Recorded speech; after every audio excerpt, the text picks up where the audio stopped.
el señor Francisco Tudela, ha sido vicepresidente y también ministro de Relaciones Exteriores. Es un lujo contar con su presencia. El canciller ha sido un poco combatiente porque ha estado también en la embajada con el almirante Gianpietri, entonces lo consideramos también un veterano honorario. Nos va a dar una apreciación sobre geopolítica de la Marina y también, bueno, aterrizar un poco en el tema actual. Sin mayor dilación, porque si empezara a enumerar los títulos del canciller Tudela me tomaría un buen tiempo. Le doy la palabra al señor Tudela, buenas noches. Muy buenas noches. Vamos a omitirlo de lujo, porque el término parece que trae mala suerte.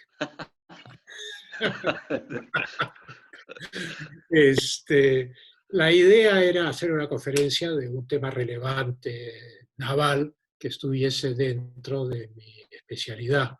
Entonces había pensado que dentro de la geopolítica general hay lo que yo diría un núcleo de enorme importancia, que es la geopolítica oceánica, y que es relativamente nuevo en la historia de la humanidad porque tiene 500 años. O sea, antes de eso, durante 3.000 o 4.000 años, los grandes imperios eran imperios terrestres, con la excepción de los fenicios y de Cartago principalmente, pero que estaban dentro de un mar cerrado que era el Mediterráneo.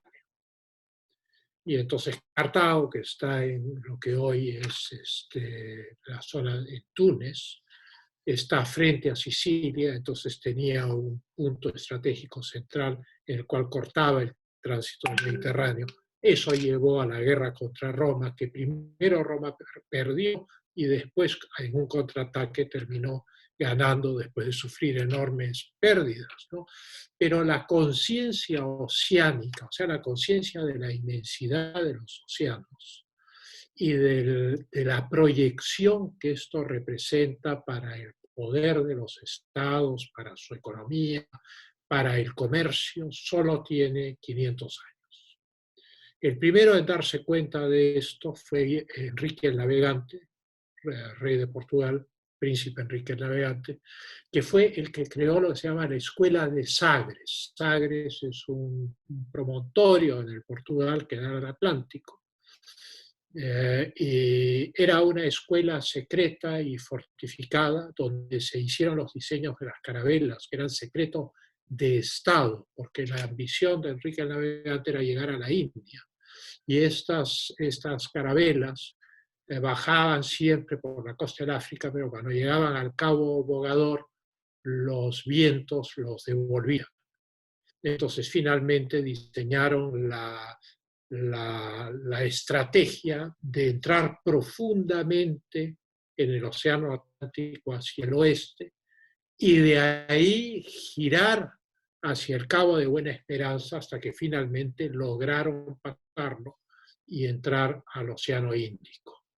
Y entonces esta escuela es el inicio de la conciencia marítima europea antes de que exista en ninguna otra parte del mundo, en el sentido de una empresa de conquista de los océanos. Tan secreta era esta escuela, no se podía entrar ni salir, estaba fortificada, que creó, así como habían órdenes de caballería, creó la primera orden naval. Los capitanes de estos buques tenían que pertenecer a la orden de Cristo para que mantengan el secreto.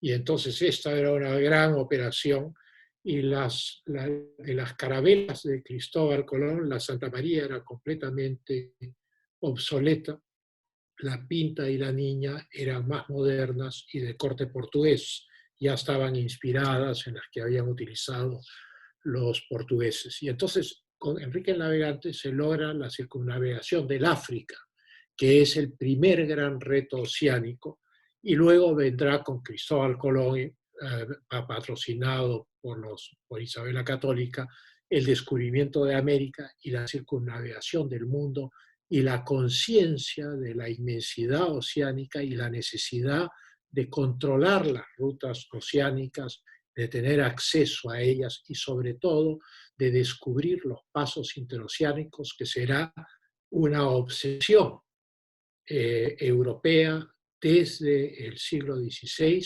hasta el siglo XIX, en que los últimos pasos interoceánicos en el Ártico son descubiertos, ¿no? Pero esta conciencia oceánica hace, por ejemplo, que España, entre el siglo XVI y el siglo XVIII, sea la mayor potencia naval del mundo, a raíz del descubrimiento de América y la necesidad de mantener el contacto con sus colonias. Y también desde el Perú se descubren las Filipinas, se descubren las Marianas, las expediciones salen del Perú. Y también España lanza la primera expedición, primero de buscar un paso interoceánico entre el Atlántico y el Pacífico, con Fernando de Magallanes, que descubre el estrecho.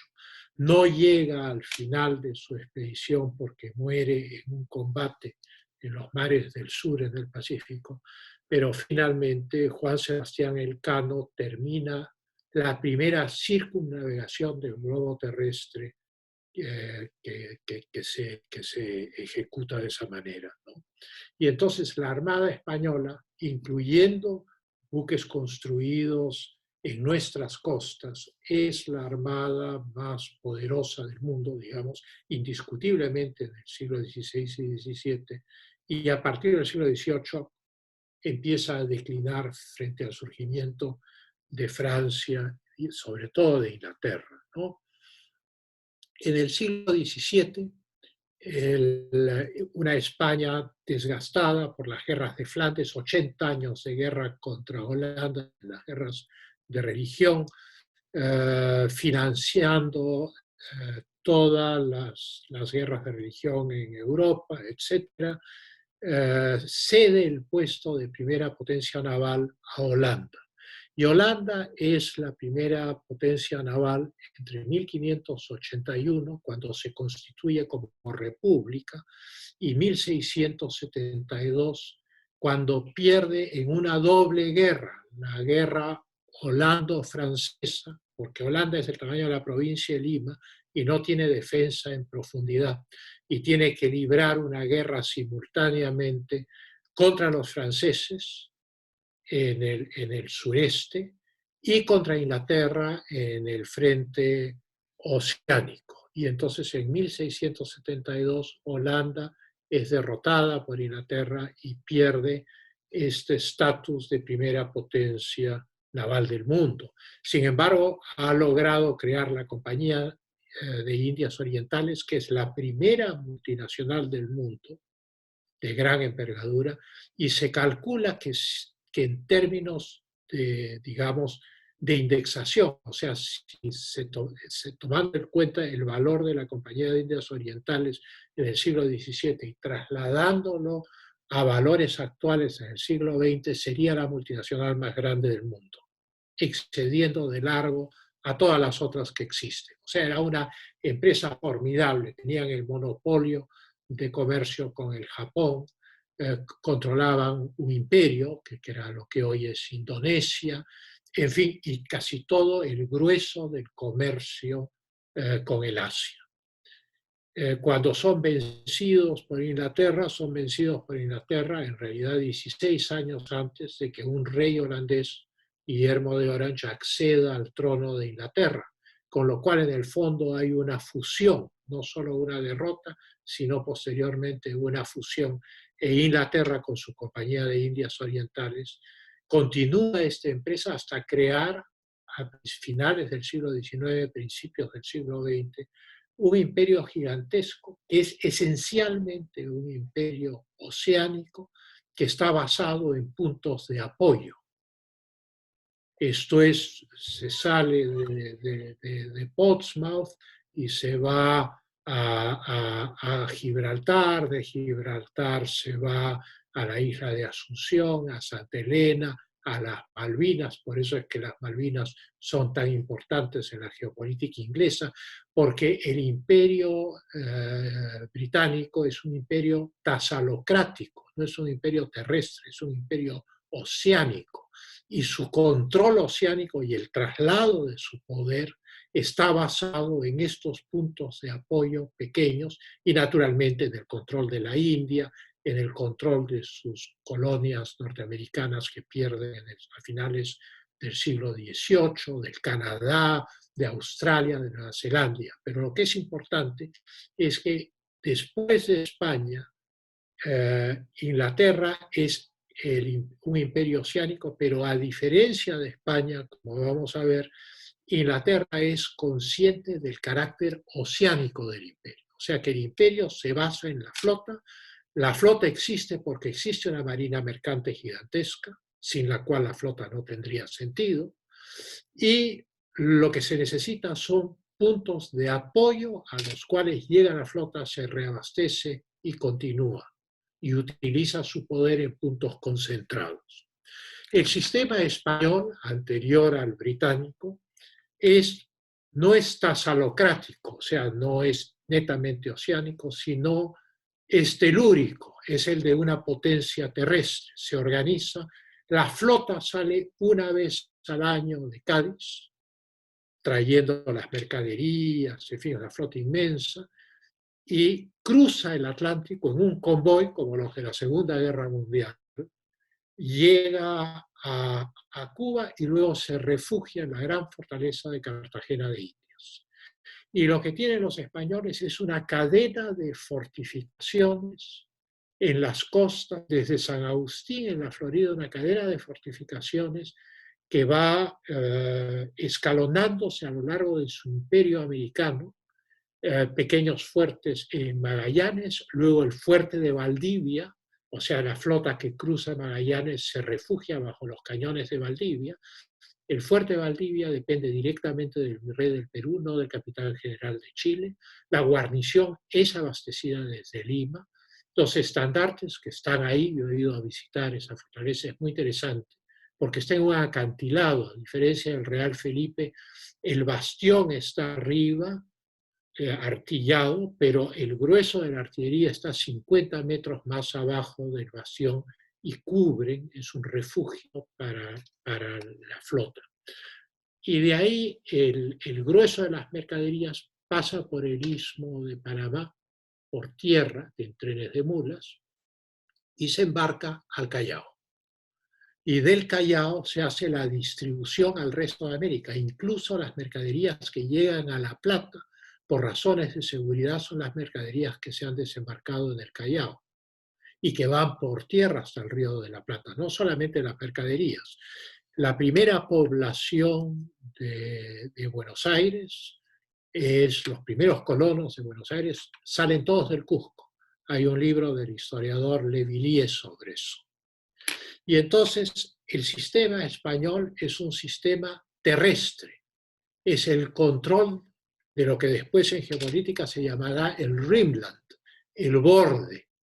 El que controla el borde, controla el interior. El que controla el borde puede proteger a la flota que llega a sus costas. Mientras que el sistema oceánico inglés es un sistema más bien no defensivo, sino ofensivo, basado en una multitud de puntos de apoyo que permiten proyectar una flota y luego concentrar su poder en un punto dado. Y entonces, este es el desarrollo, digamos, hasta el siglo XX de la conciencia oceánica y de las maneras de ver el océano y servirse de él. La primera gran teorización respecto al poder naval e incluir el poder naval dentro de las concepciones del poder de los estados se hace tardíamente, lo hace Mahan, Alfred Thayer Mahan. Alfred Thayer Mahan había sido un oficial muy joven durante la Guerra Civil Americana, pero era un oficial intelectual y termina de director de la Escuela Superior de Guerra de Newport, del Navy War College en Newport.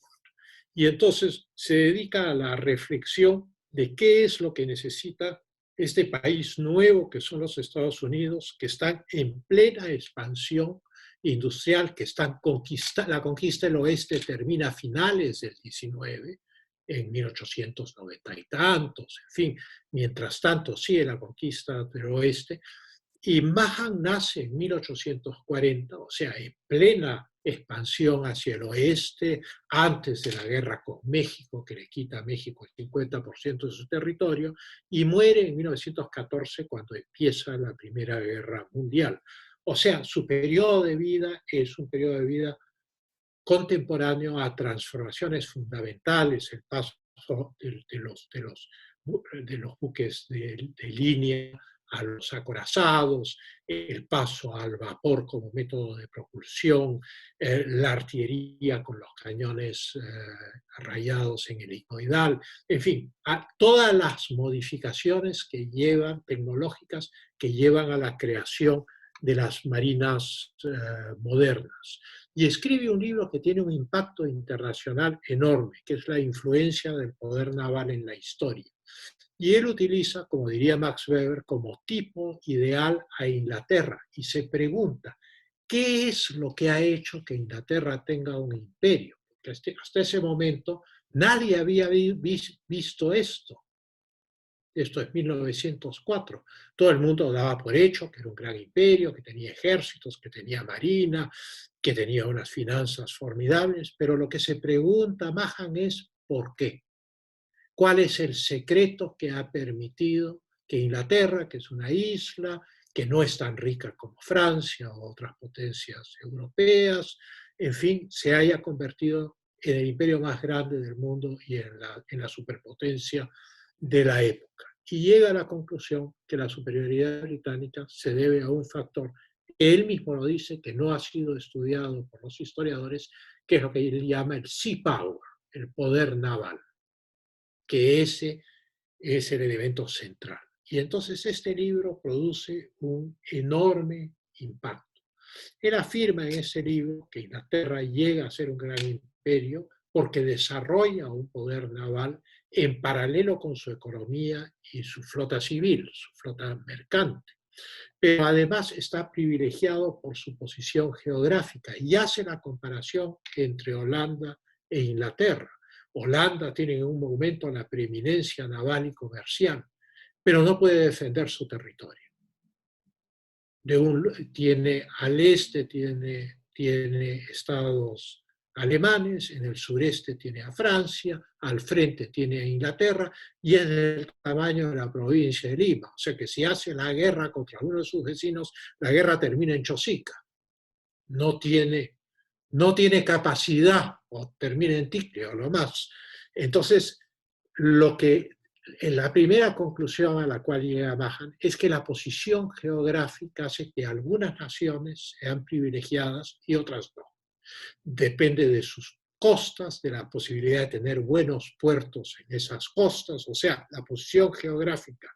Las costas son fundamentales para el poder naval, para la proyección del poder naval y para la defensa del Estado, lección que nosotros aprendimos en la Guerra del Pacífico. Nosotros logramos contener a Chile mientras mantuvimos superioridad en el mar.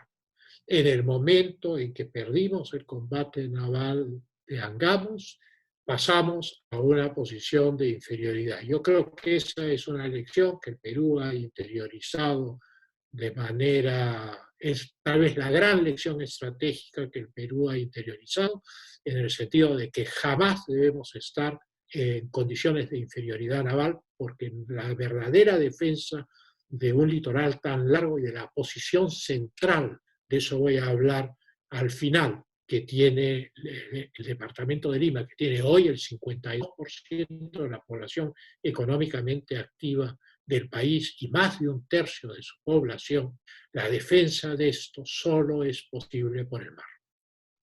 Ningún ejército va a caminar de Tacna a Lima, ni de Tumbes a Lima. Es esencial para la defensa del país y hoy, con otros intereses, no solo para desastres naturales, sino también, por ejemplo, hemos visto las fotos satelitales de esta gigantesca flota china en el borde de nuestro mar territorial, y eso también representa una amenaza real que puede convertirse eventualmente, porque nadie es dueño del futuro en 50 o 100 años, en una amenaza militar.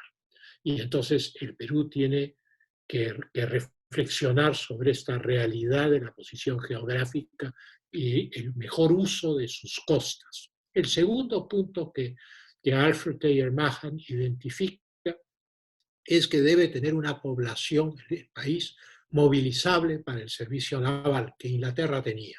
Sus principales ciudades estaban situadas básicamente las más grandes en las costas. Y entonces tenía ese factor. Ahí nosotros tenemos una psicología, siendo un país con una costa tan extensa como la que tenemos, sin embargo, nosotros como nación miramos para adentro. Somos telúricos, no somos oceánicos, psicológicamente. Ese es un cambio que todavía no se ha dado en nuestra población. Uno va a una galería, uno se va al Parque de Miraflores y mira los cuadros. Hay algunas marinas de puertos de pescadores, pero el tema dominante en el arte peruano no ha sido el mar, a pesar de tener estas inmensas costas. Ha sido la sierra, ha sido el mundo andino. La historiografía peruana también se centra en el mundo andino. O sea, psicológicamente estamos predispuestos a mirar hacia adentro, a no mirar hacia el océano. Y entonces ahí, aplicando la teoría de Mahan, se plantea el reto de tener una población movilizable para el servicio naval. Luego, el carácter nacional. Que él entiende carácter, como temperamento. Entonces dice hay que tener un temperamento aventurero comercial para lanzarse a los océanos, y eso es lo que caracterizó a Inglaterra entre finales del siglo XVII y su ocaso final en las dos guerras mundiales, ¿no? Y lo que es fundamental, según Mahan, es que el gobierno esté apoyado por la población. O sea, que haya un consenso sobre la legitimidad del gobierno, la respetabilidad del gobierno y que la población sea leal a su gobierno. Y ahí en toda América Latina tenemos un déficit y una crisis perpetua, ¿no? Hay algo que los latinoamericanos ahí no hemos logrado dominar y hay un cuestionamiento perpetuo de la autoridad y una fractura que yo diría que en las últimas 2 décadas se ha profundizado dramáticamente en el continente por la intervención de Venezuela y Cuba en la política continental. Y bueno, lo que hemos visto que el poder naval deriva de la marina mercante, del comercio, de las exportaciones, de las importaciones, etc., ¿no?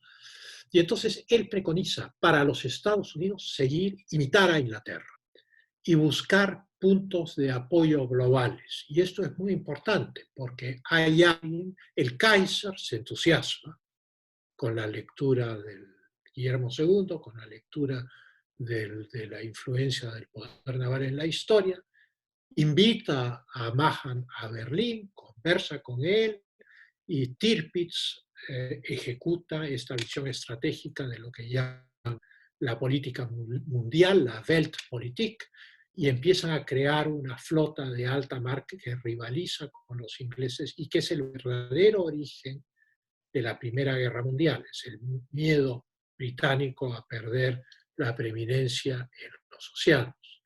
Pero antes de eso, Mahan convence de esta teoría a Theodore Roosevelt, presidente de los Estados Unidos, a Teddy Roosevelt, y es uno de los fans de declararle la guerra a España. Y entonces le declaran la guerra a España en 1898.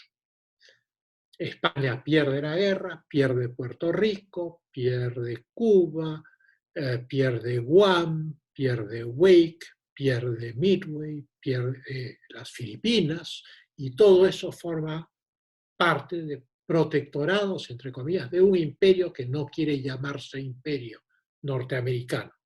Y este es en realidad el desplazamiento final de la doctrina Monroe. Acá muere la doctrina Monroe. Nosotros los latinoamericanos vivimos obsesionados que la doctrina Monroe, que los americanos intervienen en nuestra política. A partir de 1898, la guerra contra España, los Estados Unidos adquieren conciencia oceánica global y empiezan a adquirir sin cesar los puntos de apoyo navales alrededor del mundo y han seguido adquiriéndolos hasta el día de hoy. Cuando nosotros hacemos las maniobras UNITAS, etcétera, etcétera, etcétera, lo que estamos haciendo es colaborar con el poder naval norteamericano y sus puntos de apoyo. Eso no tiene nada de malo, dicho sea de paso, no es una crítica, es una realidad, ¿no? Y entonces la doctrina Monroe era una doctrina por la cual América era para los americanos y ningún poder europeo entraría a América. O sea, era una doctrina telúrica, como la de España con sus fortalezas. Control de las costas, nadie iba a entrar acá.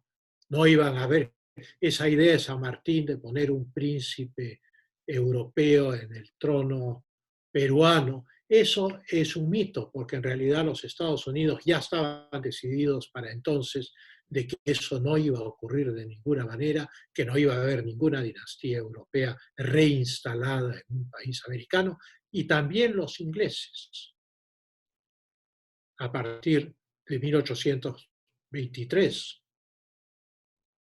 Y Lord Canning, que es el primer ministro, cuando los americanos van a reconocer a las repúblicas de América, se adelanta y las reconoce primero. Y dice en un famoso discurso en el Parlamento: he invocado a las repúblicas del Nuevo Mundo para restablecer el equilibrio de poder en el Viejo Mundo. Esto es, para que no readquieran poder y puedan retar al Imperio Británico, que es el que ha financiado la guerra de independencia americana.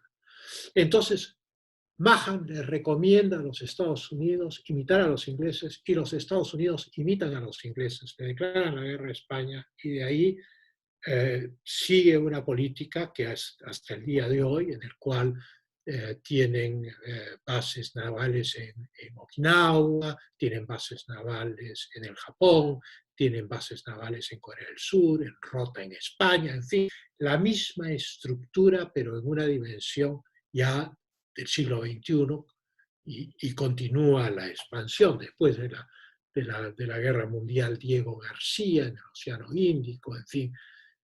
Mahan también preconizaba un perímetro de seguridad alrededor del principal puerto americano del Pacífico, que en esa época era San Francisco y es San Diego. Y entonces decía, hay que crear un perímetro de 3.000 millas dentro del cual nadie puede entrar. Cuando nosotros escuchamos la tesis chilena del mar presencial y decimos, pero esto es absurdo, o sea, tirar una línea geodésica de Arica a la isla de Pascua y de ahí otra línea geodésica a las bases chilenas en la Antártida. Es un disparate.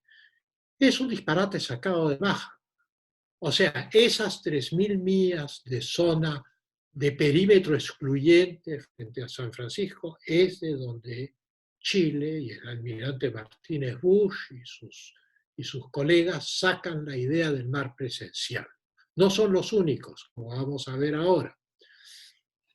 Mahan también preconiza que los Estados Unidos deben abandonar la defensa de las costas únicamente, porque después de la Guerra Civil Americana, la marina norteamericana es raquítica y el criterio de esa marina es únicamente la defensa de las costas. Es una brown water navy, una marina de aguas marrones, costeras, de donde los ríos desembocan, ¿no? Y entonces Mahan dice, no, los Estados Unidos tienen que tener una blue water navy, una marina oceánica, que sea capaz de abarcar el mundo. Teddy Roosevelt es el que ejecuta eso y hace la Gran Flota Blanca y hace un famoso tour que también pasa por el Estrecho de Magallanes, pasa por Chile, por el Perú y da la vuelta al mundo de 12 acorazados de esta flota nueva, ¿no? Y punto que concierne a la actualidad, el punto final de la doctrina de Mahan, es el problema de la expansión Rusia hacia el Asia. La China en ese momento es una China en el caos, en los estertores de la última dinastía.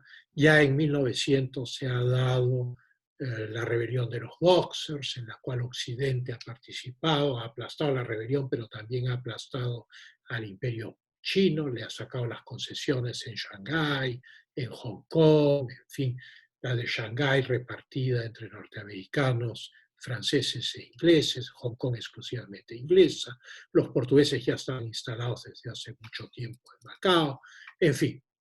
Pero Mahan ve el problema de la expansión rusa, cree que la gran competencia global va a ser entre Rusia y los Estados Unidos, cosa que se cristaliza en el siglo XX, pero también cree que se puede contrabalancear a Rusia si hay un renacimiento de la China. Y esa es la apuesta de Nixon y de Kissinger cuando se van a la China en 1973 y profundizan la ruptura sino-soviética para debilitar a la Unión Soviética. Pero ¿quién iba a decir que la China, a su vez, iba a convertirse en el gran reto, más reto que Rusia? O sea, claro, debilitaron a Rusia bajo la expectativa que la China sería una aliada futura de los Estados Unidos. Sin embargo, eso no ha ocurrido así. Tuvo varios seguidores, Mahan. Tuvo a Corbett en Inglaterra, tuvo al almirante Castex en Francia, a Tirpitz con su Weltpolitik en Alemania, pero tuvo un seguidor reciente, que es el almirante Liu Joaquín de la China, que murió el año 2011. Y entonces él, la idea de las 3.000 millas frente a San Francisco, y la idea de Mahan de que el Caribe tenía que ser un Mediterráneo norteamericano, la aplica al Mar del Sur de la China. Y entonces se produce esta expansión que vemos hoy día, por la cual unos archipiélagos que desaparecían en marea alta cuando yo estudiaba Derecho Internacional en Londres y que causaba la hilaridad de los profesores, decían, ¿cómo puede haber una discusión respecto a unos arrecifes que cuando sube la marea desaparecen bajo el agua? Son hoy pistas de aterrizaje y bases chinas, pero pertenecen a Filipinas. Filipinas ha ido a la Corte Internacional de La Haya, ha ganado su juicio y la China les ha dicho no te voy a entregar las Spratly, punto final. Y entonces el almirante Liu Joaquín desarrolla la teoría del collar de perlas. Esto es que la China requiere conquistar todo el collar de islas que contiene al mar del sur de la China para tener defensa en profundidad frente a la flota norteamericana y frente a los aliados de los Estados Unidos en esa parte del mundo, que son principalmente el Japón, Corea del Sur y Taiwán. Esta doctrina es una doctrina que no es de derecho internacional, que atropella el derecho internacional, chao derecho internacional. O sea, esto se sitúa sobre las aguas territoriales de Vietnam, sobre las aguas territoriales de Filipinas, sobre las aguas territoriales de Corea del Sur. En fin, ha generado un enorme problema, pero la China tiene hoy por hoy un sistema político que no ha sido calado en su peligrosidad, porque Occidente, llevado de las narices por las grandes ganancias producidas al instalar sus industrias en la China, no ha visto que el capitalismo es un capitalismo de Estado, el capitalismo chino. Y entonces, por ejemplo, el Jack Ma, el dueño de Alibaba, claro que es dueño de sus millones, pero el capital inicial de Alibaba y AliExpress lo puso el partido. Y Jack Ma tiene tarjeta del partido. Y ayer el partido, esto ha salido hoy en gestión, lo ha parado con su banco. Y ha dado legislación antimonopólica. Ahora, uno se pregunta por qué el Estado chino da legislación antimonopólica respecto a empresas chinas. habiendo sido ese mismo Estado quien ha puesto el capital inicial para que esas empresas despeguen. Y la razón es que el Partido Comunista no va a permitir que nadie tenga más poder que ellos, ni a través de la banca, ni a través de las finanzas. O sea, no va a haber un Bloomberg en China. Bloomberg ha sido alcalde de Nueva York, es un dueño de una agencia de finanzas, tiene un portal de finanzas, odia al presidente Trump y se ha pasado 5 años atacando sin cesar al presidente de los Estados Unidos y sus políticas, y sin embargo nadie le ha hecho nada, porque son los Estados Unidos de América, y el que tiene el poder de hacerlo lo hace dentro de la libertad de mercado. Esto no es así en la China, ¿no? Y entonces la China es una superpotencia en ciernes, todavía representa un tercio del poder de los Estados Unidos, pero eventualmente en un siglo más la China va a ser un gran contendor. Está construyendo una flota de alta, está siguiendo las instrucciones de Mahan al pie de la letra. Esto visto desde Nueva Delhi en la India es que es una maniobra envolvente contra la India, y entonces la India también está construyendo una gran marina de aguas azules. O sea, la China ha generado un gran desequilibrio en el Pacífico Norte, cuyas consecuencias finales todavía no vemos. Ejerce un control absoluto interior, solo votan los miembros del Partido Comunista, se sientan en los directorios del Partido Comunista, los millonarios tienen que ser del Partido Comunista, y nadie puede decir lo que piensa, porque entonces deja de ser millonario, o puede gozar, digamos, de lo que tiene fuera y se va a vivir a los Estados Unidos, pero esa es la realidad. Y entonces esta potencia se basa en un nacionalismo que empezó cuando se derrocó a la última dinastía, cuando vino en 1911 la revolución de Sun Yat-sen. Y entonces la mayoría de la población de China es de raza Han, el 92%. Hay 48 etnias, de las cuales el 92% pertenecen a la raza Han, y el 8% restante corresponde a las otras 47 etnias. El Kuomintang, el partido de Chiang Kai-shek, de Sun Yat-sen, los nacionalistas, hicieron nacionalismo a partir de la raza Han, señalando que la dinastía derrocada era extranjera, porque era manchú, y la dinastía anterior a esa era mongol, no eran Han, ninguna de las dos. Luego llegó la Revolución Comunista al final de los 40, Mao toma el poder, y si bien es un Estado comunista, continúa con la política del nacionalismo Han. Y hoy esa política de nacionalismo Han es uno de los motores de China como potencia. Y China ha iniciado un proceso único en su historia. A lo largo de 5.000 años, China siempre miró para adentro. Nunca buscó la expansión, construyó la muralla china para que los mongoles no se metan de nuevo, en fin, siempre fue autocontenido. A lo más tenía conflictos en sus fronteras, con Vietnam, por ejemplo, o con Corea. Pero hoy China está en una expansión global. La llamada Ruta de la Seda incorpora el Asia Central, Europa, incorpora las Américas, incorpora el Pacífico, y entonces es un proyecto de enorme ambición global, y es un proyecto oceánico. Y es una de las razones, teniendo ya una gigantesca flota mercante, la China está ahora pasando a tener una gran marina oceánica de dimensión global. En el caso del Mar del Sur de la China es igual a los Estados Unidos en la época de Teddy Roosevelt, en que logran dominar el Caribe, y eso se convierte en la estructura defensiva que la Unión Soviética quebrará en 1959 al cooptar a Castro y a convertir a Cuba en comunista.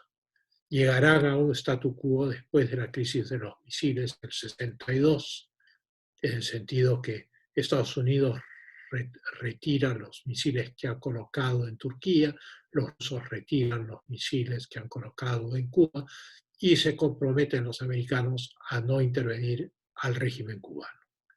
Y es el origen del statu quo que ha durado hasta ahora.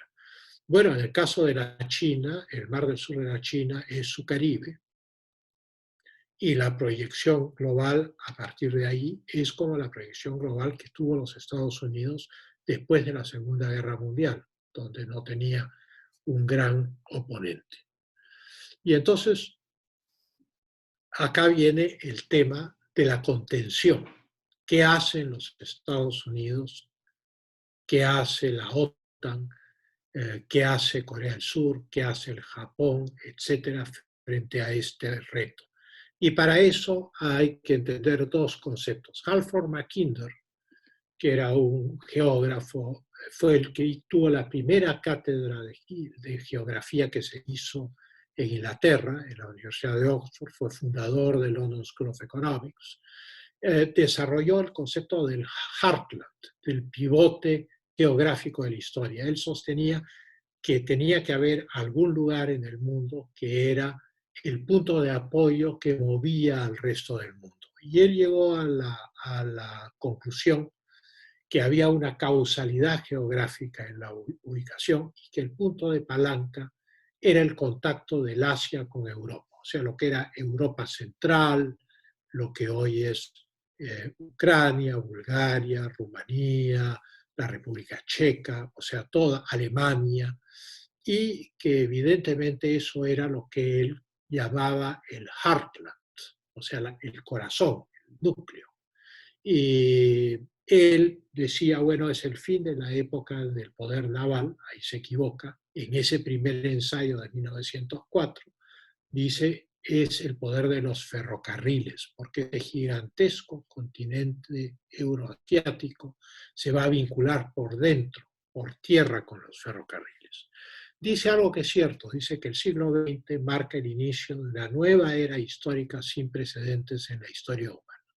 Y así es, después de este ensayo viene la Primera Guerra Mundial, la Segunda Guerra Mundial, la expansión de los Estados Unidos, la caída de la Unión Soviética, la expansión de la China, la reconstrucción de Rusia. El mundo hoy tiene tres grandes potencias, que son los Estados Unidos, Rusia y China. Las tres son extraeuropeas y Europa está en una posición de debilidad. Y entonces el heartland mackinderiano, el pivote, en realidad se ha trasladado más hacia el este, se ha trasladado de Europa Central a Moscú.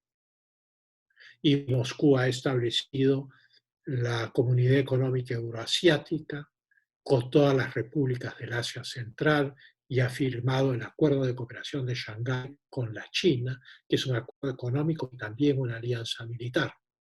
Probablemente los rusos ahí estén aplicando el dicho de Sun Tzu: ten a tus amigos cerca, pero ten a tus enemigos más cerca aún, para tener un control sobre la situación, porque la mayor parte, son 142 millones de rusos, pero 90 millones de rusos viven en la Rusia europea, hasta los Urales, y toda esa gigantesca extensión que llega hasta el estrecho de Bering está poblada por 50 millones de personas, que es muy poca población para una extensión tan grande.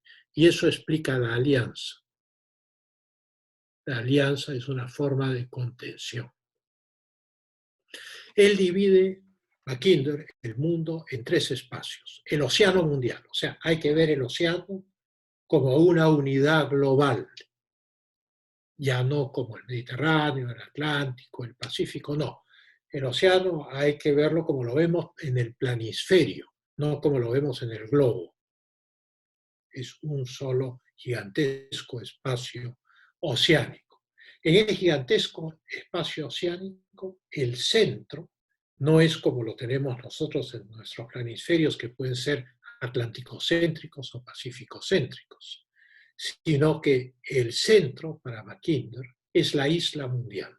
Esto es Eurasia, Europa, que es esa cabecita, el Asia y el África. Y esto ya lo plantea de esta manera en 1919. Él es el geógrafo de la delegación británica en la Conferencia de Paz de Versalles. Él es el que fabrica los países del Medio Oriente con su tijerita. fabrica Siria, todo eso era el Imperio Otomano, fabrica Siria, Arabia Saudita, Palestina, Jordania, etc. Y fabrica todos los países de Europa Central que habían estado dentro del Imperio Austrohúngaro.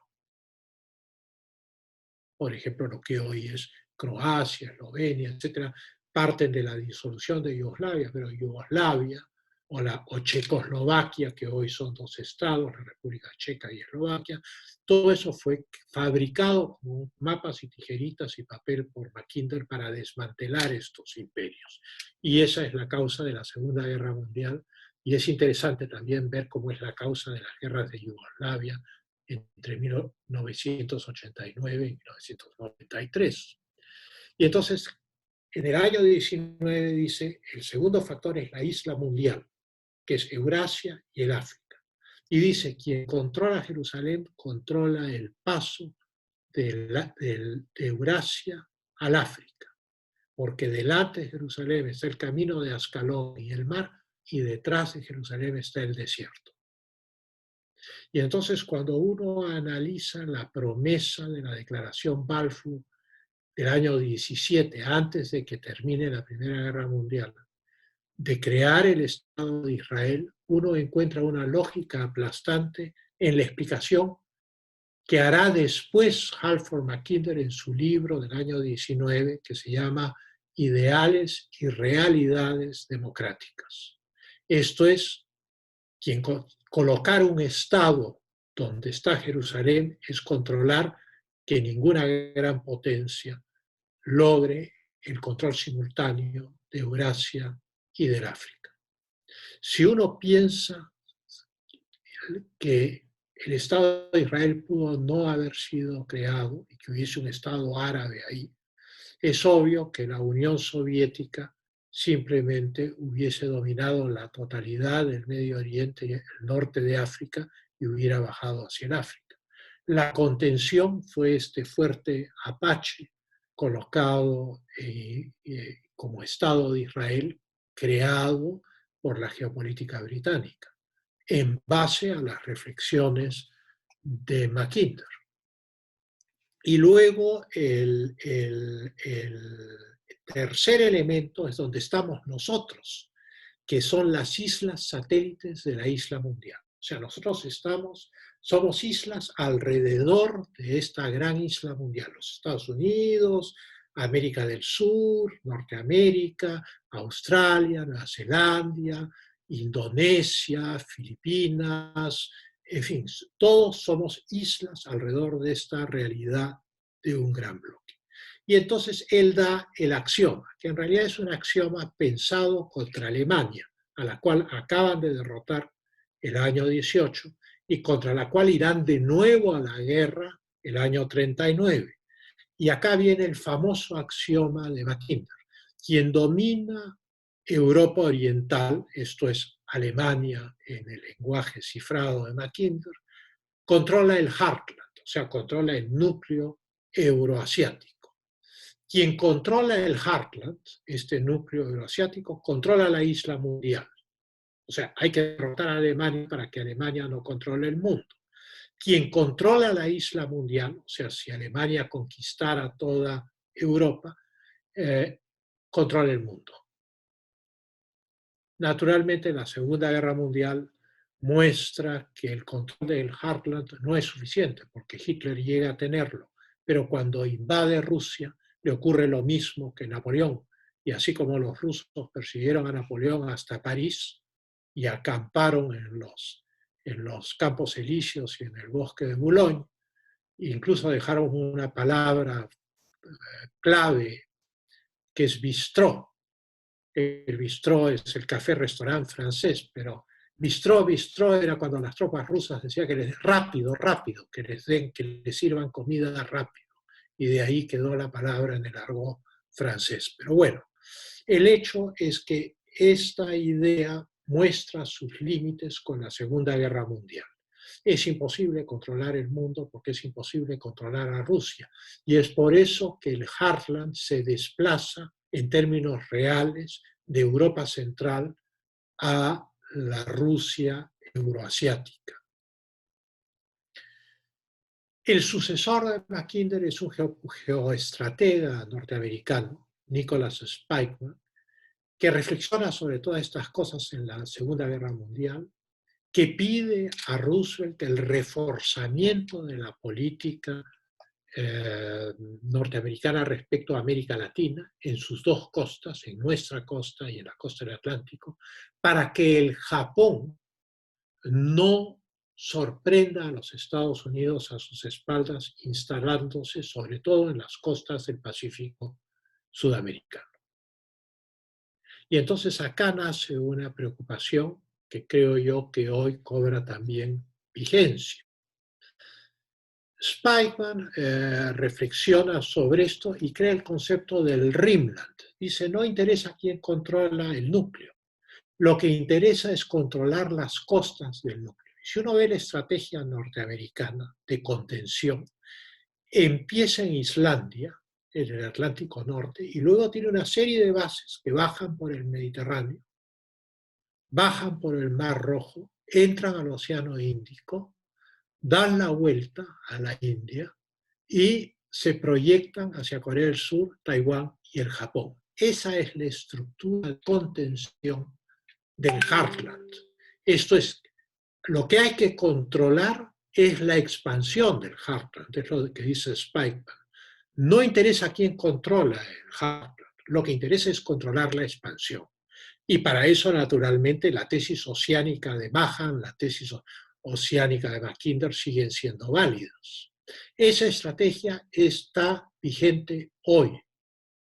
Es la matriz de las flotas, de la división del mundo en flotas que hacen los Estados Unidos y de todo el diseño de la geopolítica naval de los Estados Unidos. Y entonces Spykman reformula el axioma de Mackinder y dice, quien controla el Rimland, o sea, quien controla el borde, domina Eurasia. Y quien domina Eurasia, domina el mundo. Y es un axioma que le ha funcionado a los norteamericanos desde la Segunda Guerra Mundial hasta ahora, en que la China ha iniciado una política de ruptura en el Mar del Sur de la China y está de alguna manera fracturando el control del Rimland. Y Rusia está renovando toda su flota y está botando un submarino nuclear por año. Entonces, naturalmente, es evidente que para las dos potencias rivales de los Estados Unidos, la manera de romper el control del Rimland es oceánica. O sea, es la flota la que rompe el control del Rimland. Y entonces, por eso se habla de una nueva Guerra Fría. En el terreno militar, esta nueva Guerra Fría es esencialmente una competencia naval. Es secundariamente la guerra de Irak, la guerra de Afganistán, o la revolución en Ucrania, o la guerra civil de Siria. La guerra civil de Siria es oceánica, porque la finalidad de la presencia rusa en la guerra civil siria es preservar el puerto de Tartus. El puerto de Tartus fue construido por la Unión Soviética en 1970 en Siria. El único puerto abierto todo el año de aguas calientes que tiene Rusia es Sebastopol en Crimea. Eso explica por qué se hicieron de Crimea cuando hubo el golpe de Estado en Ucrania. Yo, si hubiera sido ruso, hubiera hecho exactamente lo mismo que Putin. No me hubiera dejado quitar mi única salida oceánica de aguas calientes, porque entonces me hubieran convertido en una Bolivia europea. Y entonces la ruptura del Rimland, que ha sido la doctrina de Spykman hasta ahora, se presenta como una ruptura naval y además de enorme innovación en la tecnología naval.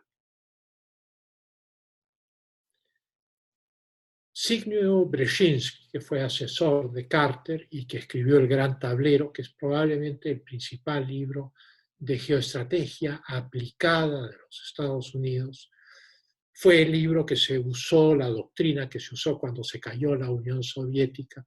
La idea era mantener a Rusia en una posición de inferioridad, aliarse con las repúblicas del Asia Central y de la China y ejercer el control del Rimland y mantener una hegemonía global. La estrategia de Brzezinski ha fracasado.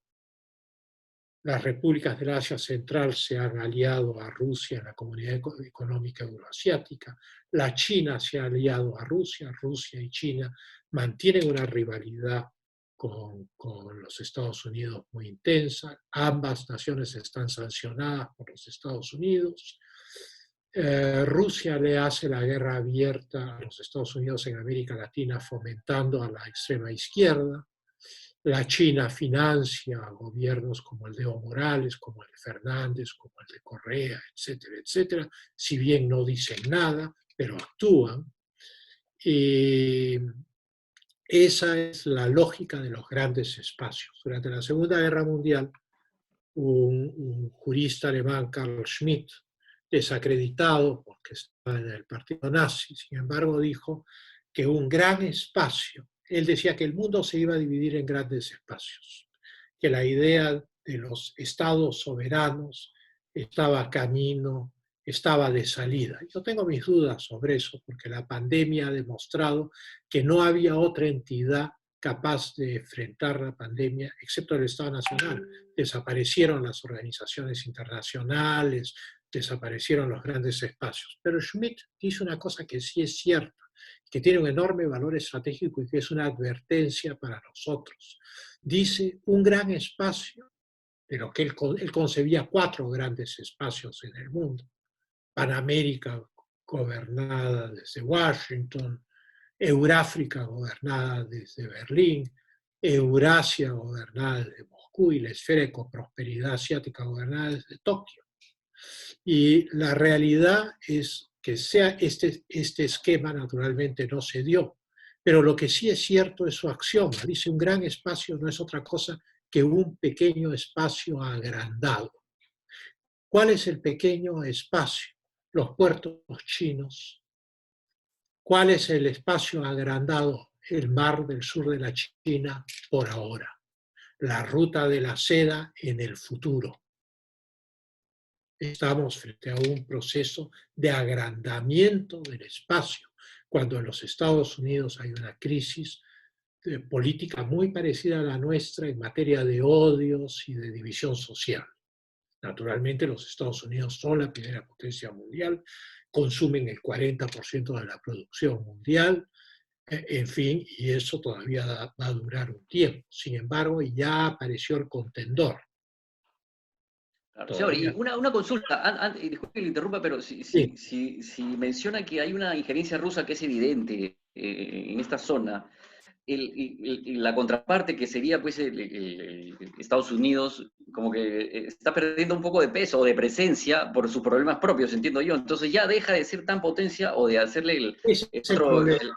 El problema es que la conciencia respecto a América Latina, el último presidente en tener una verdadera conciencia respecto a la importancia de América Latina fue Bush padre. De ahí en adelante, los Estados Unidos han ido olvidando a América Latina. Abandonaron la iniciativa de las Américas, que fue descarrilada por Lula, por Mujica, en fin, en una de las cumbres de las Américas, y los americanos no hicieron nada para reencarrilar la iniciativa de las Américas, que era crear una zona de libre comercio de Alaska y Tierra del Fuego, cosa que hubiera fortalecido su posición geopolítica y nos hubiera beneficiado a nosotros comercialmente. Pero hubo un olvido. Entraron en la confrontación con una Rusia emergente, con una China emergente.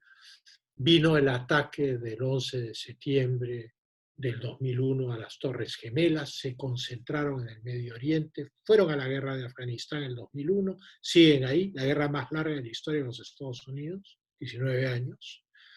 Fueron a la guerra en Irak, que les mató 5.000 soldados. Y estaban tan concentrados en eso que los chinos metieron 800 corporaciones al África y se han hecho del África. y de los recursos petroleros y mineros del África. Y todos los años hay una cumbre sino-africana en Pekín donde van todos los presidentes del África. Un secretario de Estado de México, no recuerdo su nombre ahora, dijo: nosotros, refiriéndose a América Latina, no queremos ser la siguiente África. Esa es, digamos, la naturaleza del reto. Sí estamos en una guerra mundial, pero que ya no se pelea con armas. Se pelea con redes, se pelea con información, se pelea con inversiones, se pelea con dinero y se pelea con medios de comunicación. La China ya comenzó a crecer, es el único país del mundo que, habiendo tenido la pandemia, está creciendo. El próximo año va a crecer a más del 4%, mientras todo el resto del mundo está en cero. No voy a entrar en especulaciones de guerra biológica, pero si lo hubieran hecho a propósito, no les hubiera podido salir mejor. Pero ahí lo dejamos. Es un tema muy delicado para afirmar nada, ¿no? ¿Cuál es la lógica de los grandes espacios? Es entonces, lo esencial es que un gran espacio no es otra cosa que un pequeño espacio que se agranda. Eso es lo que hay que tener en mente. Y luego un geopolítico francés, Jean Gottman, planteó la doctrina de lo que él llamaba el Foreland, o sea, la tierra que está por delante. Decía que el mundo está compartimentado en estados, pero esos estados tienen frentes a través de los cuales se da la circulación comercial, económica, política, cultural, etc. Hoy diríamos que somos todos computines, diríamos interfaces, ¿correcto? Entonces, están los compartimentos que son los estados nacionales y las zonas de interfaz. Las zonas de interfaces son zonas privilegiadas de intercambio comercial. Por ejemplo, la costa este de los Estados Unidos y sus puertos. Ese es un interfaz determinante. Y entonces acá quiero llegar un poco a las conclusiones de esta revisión que hemos hecho de la evolución de estas doctrinas en la práctica. O sea, no son doctrinas de universidad, son doctrinas que han sido aplicadas por los jefes de Estado de estas potencias, ¿no? Lo primero es que los Estados Unidos están enormemente alarmados por la expansión de la China en el Pacífico. Y en la época del presidente Obama, alrededor del año 2013, se planteó una nueva doctrina naval que se llama el pivote en el Asia. Y el 70% de la flota norteamericana se encuentra hoy en el Pacífico Norte. O sea, gran parte de los activos navales del Atlántico han sido pasados al Pacífico. Y están detrás del Japón. El centro geopolítico del Pacífico Norte, Hawái. Eso fue visto por Mahan, que recomendó la anexión de Hawái. La anexión de Hawái se hace al mismo tiempo que la guerra con España, es simultánea. Y por eso es que Pearl Harbor estaba ahí. Es la posición central en el Pacífico Norte. Pero en el Pacífico Sur, ¿cuál es el pivote? No hay en el Pacífico Sur. En el Pacífico Sur estamos en la zona de las islas descritas por Mackinder. Correcto. No estamos en la isla mundial, estamos en las islas que rodean la isla mundial. Y entonces en el Pacífico Sur no hay un centro real. Uno puede decir la isla de Pascua, pero la isla de Pascua es un descampado. Y entonces si uno reflexiona, uno se da cuenta que el gran interfaz central de América del Sur, y esto es algo que no ha sido dicho hasta ahora, en fin, pero que hay que pensar con mucha seriedad, es el Perú. O sea, la posición central en el Pacífico Sur, porque frente a nosotros no hay otro continente como en el Pacífico Norte, donde de un lado está el Japón, la China, etc., y del otro lado están los Estados Unidos. Frente a nosotros que están las Islas Marianas. O sea, enormes dimensiones oceánicas. De tal manera que el centro tiene que estar en las costas, del centro del Pacífico Sur tiene que estar o en las costas de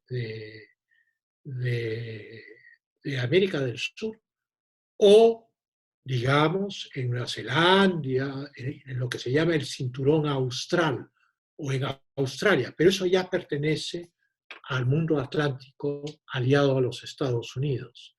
Y entonces, esta interfaz central que está en el Perú esta reflexión nace del puerto de Chancay, del megapuerto que se va a construir en Chancay. El 60% de los capitales son chinos, parece un proyecto muy pacífico, tiene un calado de 16 metros, que es enorme, enorme calado, va a ser un megapuerto. Van a invertir $3.000 millones, esto se ha parado por la pandemia, la idea era tenerlo listo el 2022. Digamos, como proyecto civil es un proyecto formidable. Como proyecto geopolítico nos convierte en el interfaz por el cual el poder de la China se coloca en el Perú. El Bank of China este año, que tenía una banca de segundo piso para los negocios chinos y para la comunidad china en el Perú, este año va a abrir una banca de primer piso y va a competir con los bancos locales y los bancos extranjeros que están acá. Probablemente tienen la mitad de los grandes proyectos mineros del Perú, han comprado un paquete importantísimo de Luz del Sur. Viene el megapuerto y entonces, ¿dónde está Chancay? Chancay está a 81 kilómetros de Lima, o sea, nada. Cuando uno va hacia el sur, ya todo, entre los balnearios, el gas y todo lo que se ha construido, en realidad está todo poblado hasta Pisco. Es ya una unidad. Hay 3 puertos que yo diría que son fundamentales en este interfaz. Uno, que es el puerto clave, que es el puerto del Callao. Uno que va a ser un puerto muy importante, que es el megapuerto de Chancay. Y otro que es un puerto pequeño, pero muy importante para la agroindustria, que es Punta Pejerrey, en Paracas. Y entonces este es una interfaz de 366 kilómetros y medio, que contiene al 52% de la población económicamente activa del país y a más de un tercio de su población. Yo creo que esta interfaz es el centro geoestratégico del Pacífico Sur.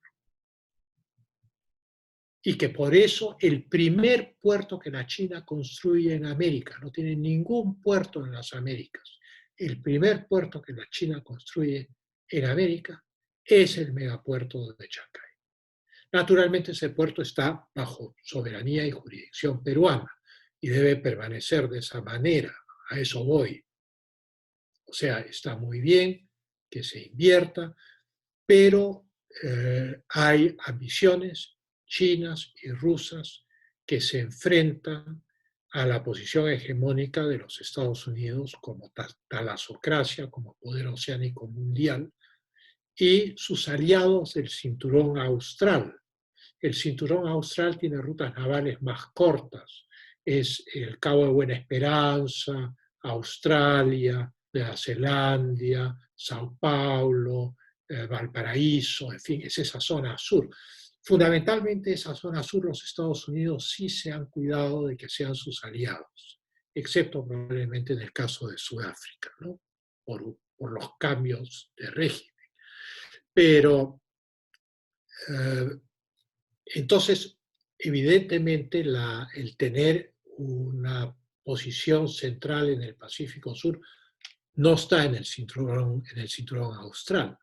Solo puede estar en una interfaz que sea rico, que tenga suficiente población económicamente activa, que tenga una capacidad portuaria real, y ese sitio está en este centro de 366 kilómetros que abarca de Chancay hasta Pisco, ¿no? Y frente a lo que está ocurriendo hoy en el Perú, tenemos que reflexionar en nuestras fortalezas y nuestras debilidades, ¿no? Frente a la ambición emergente de las potencias y frente a la débil defensa de los Estados Unidos en esta parte del mundo. O sea, probablemente como potencia mundial, los Estados Unidos no tienen como primera prioridad defendernos. Si bien han mandado una embajadora enormemente experimentada en tratar el problema de la China, ha sido agente de la estación de la CIA en Lahore, en Pakistán. El Pakistán es un aliado de la China y está equipado con armas chinas, es una potencia nuclear. En fin, es una persona que ha sido asistente del secretario de Defensa de los Estados Unidos, o sea que está familiarizado con el problema del reto militar ruso y chino, y curiosamente es probablemente la embajadora Laisa Quina de mayor categoría que los Estados Unidos han mandado al Perú. O sea, la preocupación existe. La pregunta que uno se hace es si la capacidad existe. Eso es lo que no sabemos, ¿no? Y cuando uno ve, anoche vi Russia Today, Telesur, y uno ve la ferocidad del ataque a la vacancia del presidente y la juramentación del nuevo presidente, uno ve pues efectivamente una acción política exterior, como en el caso del presidente colombiano, que no tiene por qué pronunciarse sobre asuntos internos del Perú, o la OEA, que no tiene por qué pedir la intervención del Tribunal Constitucional cuando nadie ha presentado una demanda por esta vacancia. No hay causa respecto a esta vacancia en el Tribunal Constitucional. Pero lo que uno ve No, es pero una la serie... OEA no es un organismo norteamericano como para poner, porque sí, sí he visto ese pedido. Yo creo que los norteamericanos han tirado la esponja. La OEA es un No, no diga eso. burocrático financiado por los Estados Unidos, pero donde está presente Venezuela, donde está presente Bolivia, donde está, en fin, no es homogéneo. No hay un control político sobre los miembros de la OEA por parte de los Estados Unidos.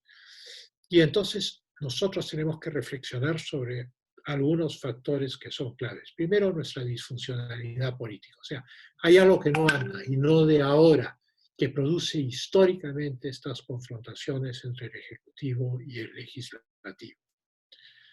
Hay una inconsciencia política absoluta sobre el lugar que ocupamos en el Pacífico Sur. Y lo que representa, tal vez no en términos de nuestra proyección oceánica, porque esa está limitada por nuestros medios, pero sí en lo que representa respecto a la limitación, a la proyección oceánica de grandes potencias. O sea, a la inversa, no lo que va a salir de acá para allá, sino lo que va a venir de allá para acá. Ese es el segundo factor. El tercer factor es que nuestra población no es plenamente consciente del carácter marítimo del Perú. Somos una población, somos un país telurocrático que mira a los Andes. Y hablar de falta de unidad nacional es un oxímoron porque hay que prender la televisión. No sé si ya están escuchando los cancionazos, pero evidentemente esta fractura perpetua, estos odios perpetuos, pues no ayudan. No ayudan a qué, y con esto, esta es la conclusión final, no ayudan a defender el interfaz peruano, a defender esa zona portuaria, que es la mejor zona portuaria central en América del Sur, con proyección oceánica. Nuestra corrupción, nivel de corrupción altísimo, también como que un poco que ayuda a ese tipo de iniciativas de potencias extranjeras para minar. Pero la corrupción, esta es una posición muy personal, pero mientras más complejo es el Estado y mientras más trámites hay que hacer, más corrupción hay. Mientras más permisos, que son peajes, más corrupción hay. Es como si para irse de acá a Ica, en vez de pagar los 3 peajes que pagamos, pagáramos 100 peajes. O sea, a medida que vamos haciendo nuestras leyes, a propósito, creo yo, más complejas, establecemos mecanismos de control que teóricamente son anticorrupción, pero que hacen, que crean a su vez más peajes, vamos creando cada vez más ocasiones para la corrupción. Y entonces hay que tener una visión práctica respecto a la lucha de la corrupción y contra la corrupción. Y la única visión práctica es disminuir al mínimo los puntos donde se puede pedir un soborno. Mientras más difícil sea obtener concesiones, más altas son las probabilidades de los sobornos. Mientras más complejo sea el proceso, más sobornos habrá. El problema de la corrupción está intrínsecamente atado al problema de la disfuncionalidad de nuestro Estado. Y al no querer comprender que no somos un Estado europeo. No tenemos el PBI de un Estado europeo y por lo tanto no podemos tener ni el Estado de Bienestar, ni las Fuerzas Armadas, ni los servicios que tiene un Estado europeo. Tenemos que fabricar un Estado eficaz, adecuado a nuestra realidad y nuestra dimensión verdadera. Y no hemos sido capaces de hacerlo. Hemos copiado y copiado y copiamos constituciones francesas, constituciones españolas, artículos alemanes, copiamos leyes de aquí y allá y vamos complicando todo y creamos un mega Estado.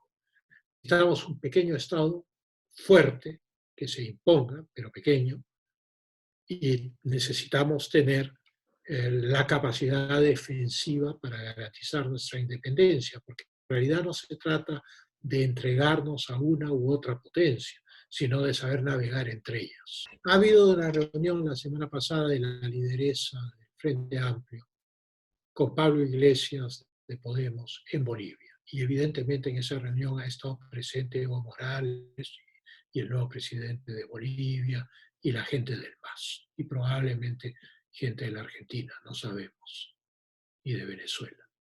Entonces, no es casual que en medio de una crisis en proceso, al inicio de la crisis se dé esta reunión en Bolivia, y que hoy estemos enfrentando esta inexplicable actitud de los medios de comunicación frente a un hecho que no puede ser objeto de revisión constitucional porque ha sido una sesión formal del Congreso de la República en la cual se ha escuchado al presidente, se ha votado, se requería una mayoría calificada, se ha excedido de largo la mayoría calificada. Yo estuve presente cuando vacaron a Fujimori. Dijeron que había renunciado por fax. El secretario de la embajada peruana en Tokio había mandado el fax. Él no mandó el fax. Él entregó un oficio que tenía que llegar a Lima. Nadie lo escuchó, ni a él ni a ningún abogado que él mandó. Se le vacó en 45 minutos por reloj. Y sin embargo, ¿quién salió a protestar a la calle? Cuando Kuczynski renunció en medio del escándalo de los audios, no pasó nada. Y ahora súbitamente Russia Today, Telesur, en fin, una serie de medios internacionales, el presidente de Colombia, que quiere congraciarse con la izquierda porque lo combate, ha hecho un acto para que sale gratis. Ese tuit del presidente Duque tiene cero costo interno en Colombia para Duque, pero satisface a la izquierda continental. Naturalmente la izquierda le va a pagar con la moneda de la izquierda, que es que no le va a hacer caso y lo va a seguir fastidiando y si lo puede lo tumba. Esa es la verdad, ¿no? Pero bueno, así es la política y Almagro en la OEA evidentemente está jugando entre dos aguas. Peligroso, peligroso juego. Comandante Pero Roncal, Garay, tiene una estamos pregunta. internacionalizados. O sea, hoy se está dando una batalla continental en el Perú que no es indiferente al futuro de Bolivia, que no es indiferente al futuro de Chile, que no es indiferente al futuro de nuestros vecinos. Como el plebiscito chileno ha encendido más aún el tema de que hay que tener una nueva constitución acá. O sea, cada una de estas cosas rebota sobre los países vecinos. Lamentablemente, en los últimos tiempos tenemos una inestabilidad política declarada, ¿no? Y existen cambios de timón jurídico, y me expreso, ¿por qué digo esto? Porque lamentablemente nuestro sistema judicial permite el criterio único de cada juez al momento de emitir una sentencia jurídica, ¿no? O sea, no existe criterios estándares de los jueces al momento de impartir justicia. Un juez, desde su punto de vista, puede determinar para un mismo caso un tipo de sentencia y otra, y eventualmente diametralmente opuesta, ¿no? Y eso no es buena referencia para considerar al Perú como un socio comercial. Normalmente las inversiones extranjeras lo que buscan es estabilidad política, estabilidad jurídica y continuidad para poder realizar las inversiones a largo plazo. Hablamos de 15, 20, 30, 50 años. Y eso es lo que realmente contribuye al crecimiento del país. Es bueno tener una economía interna saludable, pero mucho mejor es poder ser receptores de inversiones extranjeras, de grandes inversiones de infraestructura, y en fin, todo lo que realmente contribuye al crecimiento, ¿no? Y esto ha quedado en suspenso, ¿no? No solamente por el tema de pandemia, que esto es un tema global, sino también porque la propia imagen del Perú está siendo cuestionada. Bien o mal, acá hay un cuestionamiento. Y cuando hay un cuestionamiento, ¿qué es lo que hacen los grandes inversores? Dicen, un momento, dejemos en stand-by el dinero, no es prudente realizar la inversión en el Perú, por lo menos por ahora no. Y con ello pido a usted, canciller, que pueda exponernos su opinión, qué es lo que usted ve al respecto. Gracias. Bueno, yo estoy totalmente de acuerdo, pero creo que los jueces se han irrogado esas facultades. Nosotros pertenecemos a un sistema jurídico romano germánico, en el cual el juez tiene que aplicar la letra de la ley. No, en el mundo del common law, en el mundo anglosajón, el juez hace la ley en su sentencia, usa los precedentes, pero puede apartarse de ellos. Acá se ha pervertido a través de la jurisprudencia, se ha empezado a colocar en las sentencias no solo jurisprudencia nacional, sino que las estrategias de las ONGs ha sido ir haciendo colocar jurisprudencia extranjera en lo que les conviene en las sentencias peruanas. Entonces los jueces citan una sentencia francesa, una sentencia de aquí, de allá, qué sé yo, española la mayor parte. Y entonces esto ha pervertido el sistema jurídico en el cual el juez está obligado a aplicar la letra de la ley y se escapa de esa aplicación de la letra de la ley a través de la jurisprudencia, la cual ha sido llenada de una selva que ya no es jurisprudencia peruana, sino traída de todas partes. Y naturalmente este es un tema que llevó al arbitraje. O sea, el arbitraje de la Cámara de Comercio fue fomentado por la Cámara de Comercio para poder escapar a los jueces en el tema de las inversiones en las empresas, para poder huir de los jueces. Pero evidentemente hay una degradación del grado de inversión del Perú. Y en este momento en el cual hay una impugnación del orden establecido, un intento de negar la validez de la transición que se ha producido sin juzgarla, pero se ha producido una transición, entonces hay una lucha en la cual sobre todo un sector ha encontrado un eco internacional que le hace un daño enorme al Perú, porque esto se difunde alrededor del mundo, esa tesis. Entonces, evidentemente es cierto que es difícil encontrar inversionistas en este contexto, excepto un tipo de inversionista, que es el inversionista que está buscando una posición de dominio o una posición monopólica del país. Y entonces le conviene el estado de degradación para poder penetrar. En pocas palabras, es absolutamente cierto, la observación que hace es absolutamente cierta, y yo la comparto, pero creo que esa degradación nos expone a grandes peligros que van más allá del tema de no recibir las inversiones internacionales, sino además a ser penetrados por inversionistas que quieren tener monopolios en ciertos sectores y los tienen como asociándose con un estado disfuncional debajo de la mesa y con jueces que son anárquicos en sus resoluciones judiciales. Ese es el gran peligro que nos acecha. Almirante Bravo, usted quería hacer uso de la palabra, quería preguntarle algo al canciller. La franja que tú te has referido en los tres puertos, el de Chancay, Callao y Punta Pejerrey. Esto de acá, sin duda, hay un desarrollo seguramente dentro de la política nacional marítima que se estaba preparando y que ya está prácticamente lista, entiendo, en el primer ministro.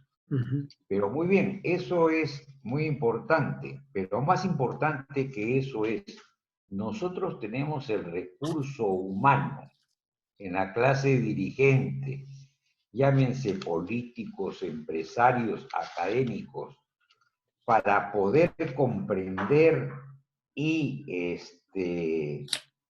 plantear una posición firme del Perú y favorable para el Perú con este potencial que tiene ante la incursión que está haciendo China en esta parte del continente. Ese es un tema que yo te pediría que tú que estás en lo académico, en lo internacional y en lo político y en varios escenarios, me des tu apreciación. Y lo otro es un comentario al margen. Acá, el 30 de septiembre del 2019, se argumentó para licenciar al Congreso por una negación fáctica.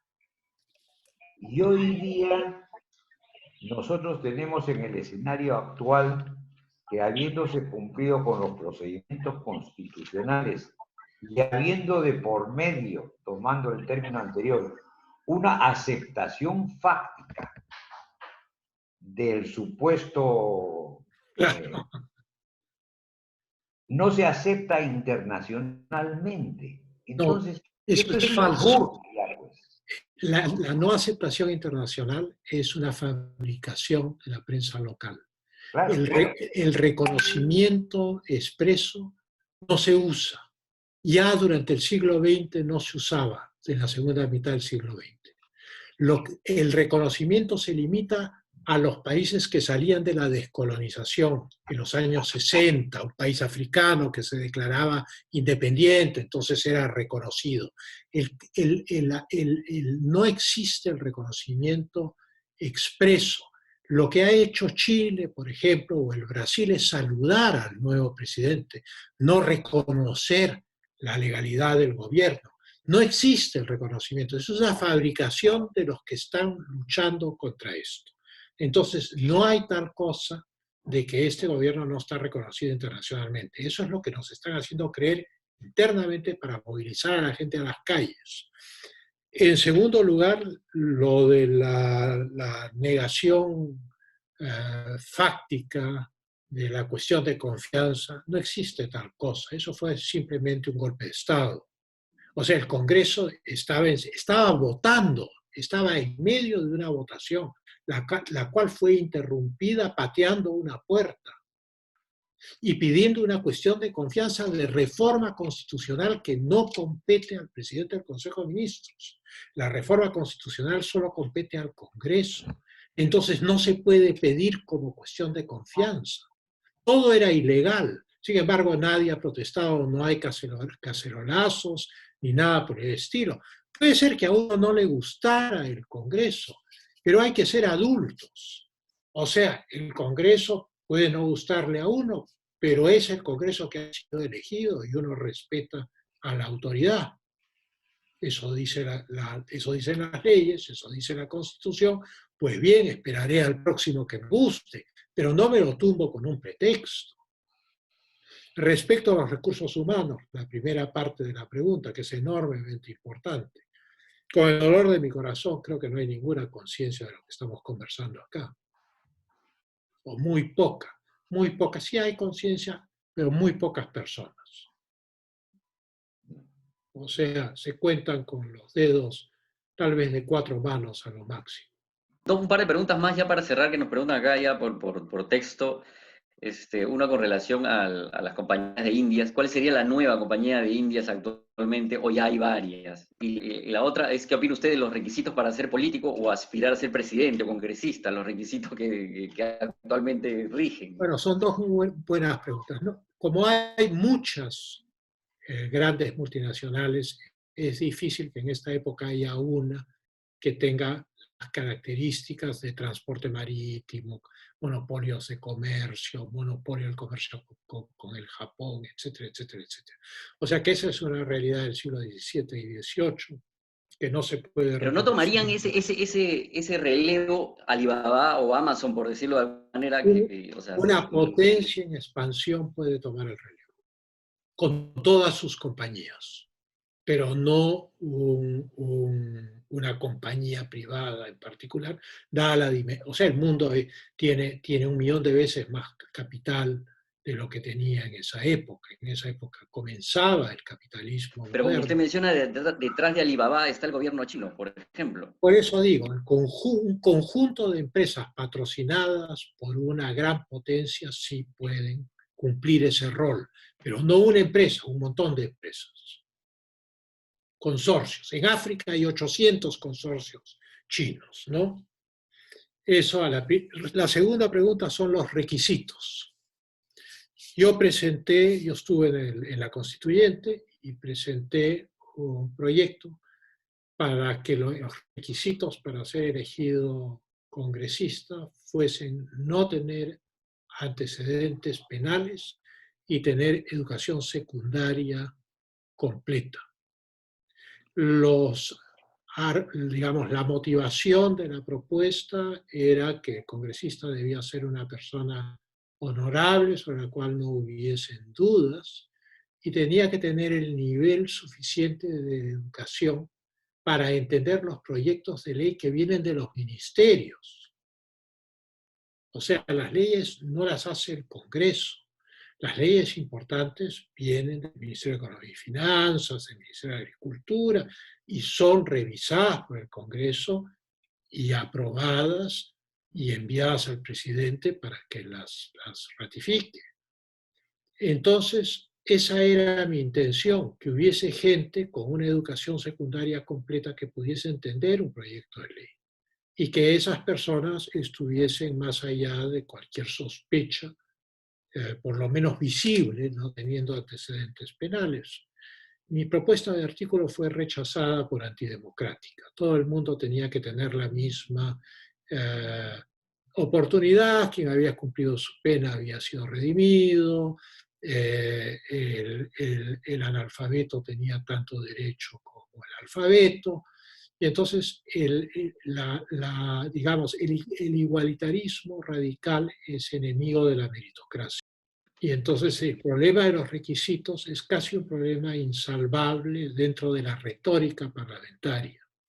Pero el sentido común nos dice que si hay requisitos para entrar a la universidad, si hay requisitos para entrar a la escuela naval, si hay requisitos, en fin, para entrar a cualquier institución seria, entonces tienen que haber requisitos para entrar al Congreso de la República que no sea simplemente la edad y la nacionalidad, pero sin embargo no se acepta. En base a lo que usted está mencionando, cada 5 años vivimos en ascuas porque no sabemos quién nos va a gobernar y estamos, digamos, pendientes de un hilo de que si estamos saliendo de un gobierno bueno, venga otro gobierno, cambie todas las reglas del juego y nuevamente vayamos a una debacle económica. En base a lo que usted ha mencionado, ¿sería bueno de repente cambiar nuestro sistema electoral y hacer el voto voluntario, adicionando a eso a aquellas personas que paguen impuestos? Bueno, no se puede volver al pasado. Así era en el siglo XIX y principios del siglo XX, pero los resultados hoy en día se impugnaría digamos, una capacidad de votar sustentada en la capacidad económica y en el pago de impuestos. Eso en primer lugar. Lo que yo sí creo es que es la ley electoral la que determina, no la Constitución, la ley electoral la que determina la forma del Estado, o sea, quienes integran el Estado. Y lo que yo sí creo es que quitar el voto obligatorio puede ser muy peligroso, porque los sectores organizados, por desgracia, son unos y no otros. Pero el sistema electivo es muy malo, porque nosotros votamos al bulto. Nos presentan una lista, un símbolo. La mayor parte de la población marca 3 iconos, 3 símbolos, ni siquiera mira el contenido de los símbolos. Y entonces se vota al bulto y entra X número de congresistas que no, con los cuales el elector no volverá a tener contacto nunca más. Ninguno de ellos es su congresista, porque ha votado en bulto. Los países que tienen democracias operativas que funcionan, tienen sistemas uninominales o binominales. Esto es, se divide el país en distritos electorales, se presentan 5 candidatos de distintos partidos, pero solo uno gana. Y ese tiene que ser del distrito. Y ese responde ante sus electores. Sus electores pueden escribirle o pueden llamarlo por teléfono y decirle por qué no se ha implementado esta ley o lo que fuese y pedirles cuentas. Y si se portan mal, no los reelige. Así funciona, por ejemplo, en los Estados Unidos de América. Los congresistas se eligen cada 2 años, de manera uninominal. Si no cumplen con su electorado, a los 2 años a su casa. Hay congresistas que tienen 20 años en el Congreso de los Estados Unidos porque cumplen, pero conocen a quienes votan por él. O sea, hay una relación personal con el votante. Y eso a su vez estimula la creación de los grandes partidos, porque los partidos tienen que buscar gente representativa en los distritos electorales y entonces se evita el fraccionamiento. Pero lo que permite el fraccionamiento es que yo consigo el número de firmas que la ley manda, o me compro un partido, cuesta $1 millón, un partido ya hecho. Y negocio con 130 sanguangos para que me pague cada uno un cupo de 4.000 soles, hago mi agosto como cacique y jefe del partido y presento esa lista a las elecciones, salen elegidos 15, pero esos 15 no los conoce nadie. ¿A quién puede recurrir el elector con este sistema? Al Congreso como entidad abstracta, pero el elector no tiene el congresista que lo representa personalmente, que es como funcionan todas las democracias de los países anglosajones, y por eso funciona. Este sistema de listas, incluso quieren eliminar el voto preferencial, que es el último refugio que le queda al ciudadano para escoger a alguien. Pero los partidos dicen que no, que el voto preferencial altera la estructura de la lista y que el jefe del partido, las autoridades del partido pierden el control sobre los congresistas porque el voto preferencial, dependiendo de las campañas que hagan, les permite ganar a los que están al fondo de la lista y no a los que están en los primeros puestos. Todas esas son maniobras para mantener a la lista sojuzgada. Entonces tenemos un pésimo sistema electoral desde mi punto de vista particular. Es una opinión personalísima. Hemos sobrepasado el tiempo, la gente he visto que ha estado pegadísima a su charla. Le agradecemos muchísimo su participación, señor. Y bueno, en alguna otra oportunidad lo citaremos porque en realidad conversar estos temas es apasionante porque usted tiene una lucidez política increíble. Muchas gracias a ustedes por su paciencia y porque son un auditorio excepcional. Les agradezco mucho. Hasta luego. Hasta la próxima. Gracias.